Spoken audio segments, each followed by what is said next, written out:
पंजाब की सियासत से जुड़ी बड़ी खबर आपको बताते हैं। अमरिंदर सिंह से शुक्रवार रात ही इस्तीफा मांगा गया था। सूत्रों के हवाले से जानकारी मिली है कि अमरिंदर सिंह से शुक्रवार की रात को ही इस्तीफा मांग लिया गया था। हरीश रावत ने अमरिंदर सिंह को इस्तीफा देने के लिए कहा था। अमरिंदर सिंह ने शनिवार शाम इस्तीफा दिया, लेकिन इससे पहले ही, यानी कि जो पूरी पटकथा थी, पूरी स्क्रिप्ट थी अमरिंदर सिंह को उनके पद से हटाने के लिए, वो पहले ही तैयार हो चुकी थी।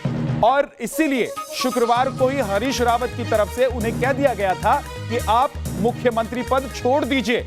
इसके बाद की आगे की कहानी वो पूरे देश के सामने, पूरी दुनिया के सामने आई। लेकिन ये जो पूरी पटकथा थी, ये जो पूरी स्क्रिप्ट थी, वो पहले ही लिखी जा चुकी थी। शुक्रवार को ही अमरिंदर सिंह से इस्तीफे के लिए कह दिया गया था। सूत्रों के हवाले से ये जानकारी मिल रही है। रवि सिसोदिया हमारे साथ जुड़ गए हैं। रवि, इसका मतलब यह है कि स्क्रिप्ट पहले से तैयार थी, किरदार जो थे वो धीरे धीरे फिट होते चले गए अमरिंदर सिंह को उनके पद से हटाने के लिए।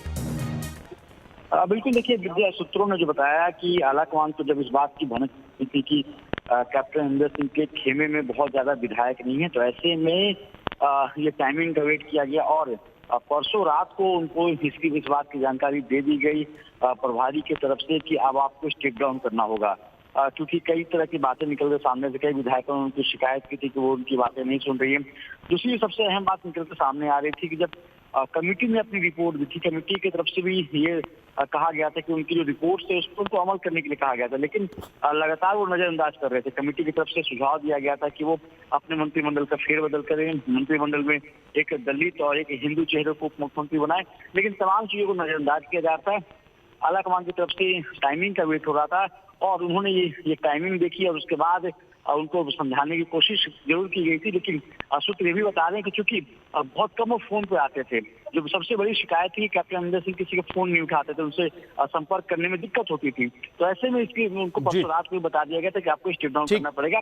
और कल उनकी बात हुई थी कांग्रेस में सोनिया गांधी से, उस दौरान भी उनको इस बात के लिए इत्तला कर दी गई थी। जी ठीक है, इसका मतलब ये हुआ रवि कि नवजोत सिंह सिद्धू कैप्टन की जड़ें खोद ही रहे थे और उसके बाद जो रिपोर्ट सामने आई उसने भी कैप्टन को उनकी गद्दी से हटाने के लिए उनके सामने मुश्किलें खड़ी कर दी थी।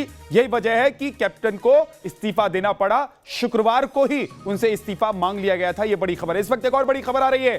पंजाब में सीएम के बाद डिप्टी सीएम का नाम सामने आया है। सूत्रों के हवाले से सुखविंदर सिंह रंधावा डिप्टी सीएम होंगे, जिनका नाम आज पूरे दिन मुख्यमंत्री के तौर पर चलता रहा। अब यह सूत्रों के हवाले से जानकारी मिल रही है कि सुखविंदर सिंह रंधावा को उप मुख्यमंत्री बनाया जा सकता है। सुखविंदर सिंह रंधावा को मुख्यमंत्री बनाने के लिए आलाकमान तैयार था, लेकिन कहा गया कि नवजोत सिंह सिद्धू को उनके नाम पर ऐतराज था और उन्होंने कहा कि जट सिंह को अगर आपको मुख्यमंत्री बनाना है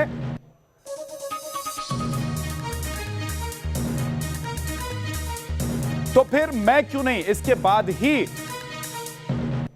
चन्नी को मुख्यमंत्री बनाया गया। तो पंजाब में सीएम पद के बाद डिप्टी सीएम के नाम की जानकारी मिली है सूत्रों के हवाले से। रवि, आज जिस नाम को लेकर पूरे दिन चर्चा हुई, कहा गया कि वो मुख्यमंत्री बनने वाले हैं, अब उनका नाम अगर डिप्टी सीएम के लिए निकलकर बाहर आ रहा है तो क्या समझा जाए कि आलाकमान अब रंधावा को भी मनाने में जुटा हुआ है? देखिए, इसको अगर आप देखें समीकरण बनाने की कोशिश है, क्योंकि अगर आप एक दलित सिख को बनाते हैं मुख्यमंत्री, तो ऐसे में आपको जट सिख को इग्नोर नहीं करना होगा। और सुखविंदर सिंह रंधावा जट सिख हैं, ऐसे में उनको डिप्टी सीएम बनाया जाएगा। उनके साथ साथ ब्रह्म महिंद्रा हैं, जो कि हिंदू चेहरा हैं, उनको भी डिप्टी सीएम बनाया जाएगा। जो दो उप मुख्यमंत्री बनाए जाने की बात हो रही है, एक उप मुख्यमंत्री होंगे सुखविंदर सिंह रंधावा और दूसरे उप मुख्यमंत्री होंगे ब्रह्म महिंद्रा। हालांकि ये दोनों कल शपथ नहीं लेंगे। सूत्रों ने बताया कि इनका जो शपथ ग्रहण होगा वो जब मंत्रिमंडल का विस्तार होगा तब होगा। कल सिर्फ चरणजीत सिंह चन्नी 11 बजे शपथ लेंगे। अभी तक सिर्फ एक ही नाम को लेकर सहमति मिली है और जो उप मुख्यमंत्री होंगे आने वाले दिनों जो बनाए जाएंगे उसमें रंधावा भी उप मुख्यमंत्री बनेंगे और साथ ही साथ ब्रह्म महिंद्रा को भी उप मुख्यमंत्री बनाया जाएगा। जी बहुत बहुत शुक्रिया इस पूरी जानकारी के लिए। सुखजिंदर सिंह रंधावा, जिनके नाम को लेकर आज मुख्यमंत्री के नाम के तौर पर चर्चा चल रही थी पूरे दिन, अब उनको उप मुख्यमंत्री बनाया जा रहा है, ऐसी जानकारी सूत्रों के हवाले से है। और दो डिप्टी सीएम होंगे। हालांकि पहले जिन 2 डिप्टी सीएम के नामों को लेकर चर्चा चल रही थी, उनमें से अब एक नाम बाहर हो चुका है। रंधावा डिप्टी सीएम के तौर पर शपथ ले सकते हैं, यह जानकारी मिल रही है। हालांकि हरीश रावत ने कहा कि अभी कल सुबह 11 बजे तो सिर्फ मुख्यमंत्री ही शपथ लेंगे, उसके बाद आगे क्या कुछ होगा वो तय किया जाएगा। अभी सूत्रों के हवाले से जानकारी मिल रही है कि रंधावा भी उप मुख्यमंत्री बनाए जा सकते हैं। तो हाई वोल्टेज ड्रामे के बाद पंजाब में आखिरकार कांग्रेस ने दलित कार्ड खेलकर अपना मुख्यमंत्री बदल दिया। मगर सवाल बरकरार है कि क्या पंजाब कांग्रेस का संकट खत्म हो गया है? क्या कांग्रेस में मची खींचतान अब खत्म हो जाएगी? सवाल यह भी है कि नए मुख्यमंत्री के सामने क्या चुनौतियां हैं और आने वाले चुनावों के मद्देनजर चन्नी पर दांव लगाना कांग्रेस के लिए कितना बड़ा चैलेंज है। ये वो चेहरा है जो पंजाब में अब कांग्रेस का नया कैप्टन है। नाम है चरणजीत सिंह चन्नी, जो चमकौर साहिब विधानसभा से विधायक हैं और कैप्टन सरकार में टेक्निकल एजुकेशन और इंडस्ट्रियल ट्रेनिंग मिनिस्टर रहे हैं। इस नए चेहरे के बलबूते कांग्रेस ने पंजाब में अगले साल होने वाले विधानसभा चुनाव में विरोधियों को चुनौती देने का दांव खेला। सवाल यही है कि पंजाब में निजाम बदलने से क्या कांग्रेस का संकट खत्म हो जाएगा? नए मुख्यमंत्री के सामने क्या चुनौतियां होंगी? पंजाब में अगले चुनाव क्या कांग्रेस बनाम कांग्रेस होगा? कांग्रेस ने पंजाब की ड्राइविंग सीट से कैप्टन को हटाकर जो जुआ खेला है, वो उसे फायदा कराएगा या नुकसान? इसका पता तो अगले साल होने वाले विधानसभा चुनाव के नतीजे से ही चलेगा। मगर ये बात अभी से तय है कि कांग्रेस के पंजाब संकट का ये सिर्फ इंटरवल है, क्योंकि नए सियासी समीकरणों के साथ नई चुनौतियां भी खड़ी हो गई हैं। बात की चुनौतियों की बात तो छोड़िए, चन्नी के नाम से पहले ही कांग्रेस में भारी ड्रामेबाजी नजर आई। जैसे कि सुखजिंदर सिंह रंधावा के सीएम बनने के अटकलों ने जोर पकड़ा, वैसे ही एक तरफ उनके घर जश्न शुरू हो गया तो दूसरी तरफ कांग्रेस की खेमेबाजी सामने आ गई। करीब 3 घंटे हाई वोल्टेज ड्रामा चला। रंधावा के सीएम बनने की खबरों से सिद्धू की नाराजगी की खबरें आई। सिद्धू समर्थक विधायकों ने मैरियट होटल में डेरा डाल लिया। खुद सिद्धू का फोन स्विच ऑफ बताने लगे। इस अफरा तफरी के बीच पहले के सी वेणुगोपाल का ये बयान सामने आया। We already decided and party will going to announce it in Chandigarh very soon. और फिर तुरंत पंजाब के प्रभारी हरीश रावत के ट्वीट के बाद सीएम फेस से सस्पेंस खत्म हुआ और चरणजीत सिंह चन्नी का नाम सामने आया। कांग्रेस ने जरूर कहा कि पार्टी में ऑल इज वेल है, लेकिन इस पूरे घटनाक्रम ने बता दिया कि कांग्रेस में अंदर खाने कला का एक तूफान तैयार हो रहा है। हालात खुद ब खुद बयां कर रहे हैं कि नए मुख्यमंत्री का पद कांटों का ताज।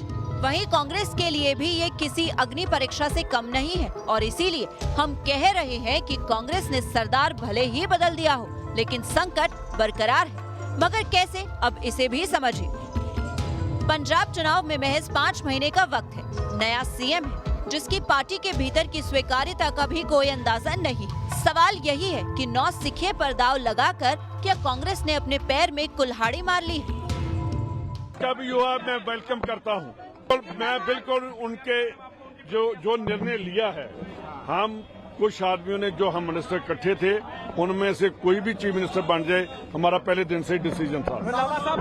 मेरे को चन्नी मेरा छोटा भाई है और जो हाईकमांड ने डिसीजन लिया मैं उसको वेलकम करता हूं। 2017 के चुनाव में कैप्टन अमरिंदर ने कांग्रेस को पंजाब में सत्ता की कुर्सी तक पहुंचाया था। अब कैप्टन के कुर्सी से हटने की स्थिति में कांग्रेस की सबसे बड़ी चुनौती अपनी जमीन बनाए रखना है, क्योंकि पार्टी में मचे घमासान के बीच अकाली दल ने बीएसपी के साथ मिलकर तैयारी तेज कर दी है। वहीं आम आदमी पार्टी भी आपदा में अवसर का मौका तलाश रही है।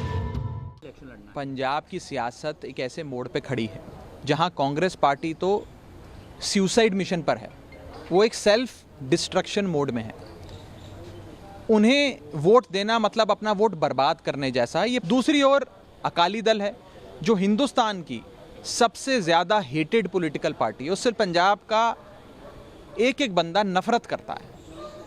इन दोनों पार्टियों ने, कांग्रेस ने और अकाली दल ने, समय समय पर पंजाब को लूटा। पंजाब के लोगों ने इन्हें मौका दिया सेवा करने का, लेकिन इन्होंने पंजाब को लूटा। अब पंजाब के लोग बड़ी उम्मीद से अरविंद केजरीवाल जी की ओर, आम आदमी पार्टी की ओर देख रहे हैं कि केजरीवाल जी की आम आदमी पार्टी एक अच्छा शासन हमें दे सकती है, एक इफेक्टिव स्टेबल गवर्न दे सकती है और जो एक खुशहाल पंजाब का हमारा सपना पूरा करेगी। कांग्रेस ने चरणजीत सिंह चन्नी को सीएम का पद दिया है। वो सिद्धू खेमे से आते भी हैं, मगर सिद्धू के मन में क्या चल रहा है ये कोई नहीं जानता। सिद्धू कब बगावत का झंडा बुलंद कर देंगे कोई कुछ नहीं कह सकता। ऐसा इसलिए भी कहा जा रहा है क्योंकि उनके अंदर भी सीएम बनने की हसरतें हिलौरे मार रही है। मसला यहीं तक नहीं है। कैप्टन और सिद्धू की तुलना की जाए तो कैप्टन ने खुद को साबित किया है। उन्होंने मोदी की आंधी में कांग्रेस का तंबू गाड़ कर दिखाया था। कैप्टन को पंजाब में मास लीडर माना जाता है, जबकि सिद्धू स्टार प्रचारक जरूर है, लेकिन वो खुद को आज तक मास लीडर साबित नहीं कर पाए। दरअसल कांग्रेस ने पंजाब में खुद को स्थापित कर चुकी लीडरशिप को हटाकर एक नौसिखे पर दांव खेला है, जो उसे उल्टा भी पड़ सकता है। चंडीगढ़ से विशाल ठाकुर के साथ team news nation. Charanjit Singh Channi के लिए सबसे बड़ी चुनौती आने वाला विधानसभा चुनाव भी है, जिसमें अब सिर्फ 5 महीने का वक्त बचा है और जिस तरह पंजाब कांग्रेस 2 धड़ों में बटी है, उससे चन्नी कैसे विधानसभा चुनाव में जीत का दांव लगाएंगे, यह समझना बहुत जरूरी है।